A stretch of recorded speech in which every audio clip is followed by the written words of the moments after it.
अर्जुन और रोहन के हाथ में फाइल है। वे कांपते हुए आखिरी पन्ना पलटते हैं और उस पर जो नाम लिखा होता है उसे देखकर दोनों की सांसें थम जाती है। यह नाम कैसे हो सकता है?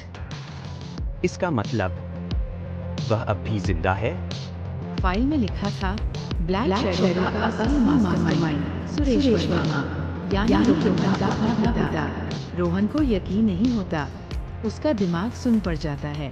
उसे हमेशा यही बताया गया था कि उसके पिता एक ईमानदार आदमी थे जो ब्लैक शैडो के खिलाफ थे, लेकिन ये सच उसके पूरे अस्तित्व को हिला देने वाला था। नहीं, यह सच नहीं हो सकता। मेरे पिता मरे नहीं थे, और अगर वह जिंदा हैं, तो उन्होंने मुझे इतने सालों तक अंधेरे में क्यों रखा? या शायद यह भी किसी और की चाल हो सकता है कि विक्रम मल्होत्रा सिर्फ एक मोहरा था और असली खेल अभी शुरू ही हुआ है। रोहन अब उलझन में था। क्या वह अपने पिता को एक अपराधी माने या यह किसी बड़े खेल का हिस्सा था? तभी अर्जुन के फोन पर एक अनजान नंबर से मैसेज आता है। अगर तुम सच्चाई जानना चाहते हो तो अकेले कोलकाता के पुराने बंदरगाह पर आओ। अतीत तुम्हारा इंतजार कर रहा है। मैसेज भेजने वाला कोई और नहीं बल्कि सुरेश वर्मा था। अर्जुन और रोहन कोलकाता पहुंचते हैं और उस पुराने गोदाम में घुसते हैं जहां ये मुलाकात होने वाली थी। चारों ओर सन्नाटा है और हवा में रहस्य की गंध फैली हुई है। अचानक एक छाया अंधेरे से निकलती है।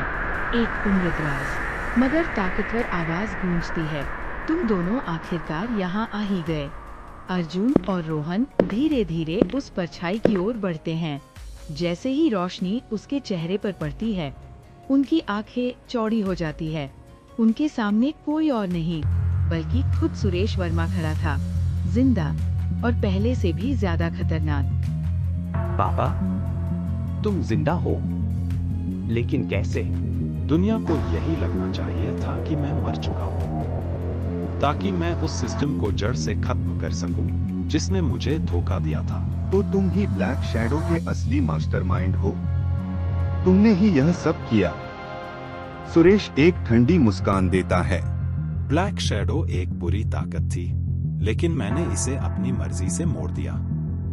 यह अब सिर्फ एक संगठन नहीं, बल्कि एक क्रांति है। सवाल यह नहीं कि मैं मास्टरमाइंड हूं या नहीं। सवाल यह है कि क्या तुम मेरे साथ हो या मेरे खिलाफ।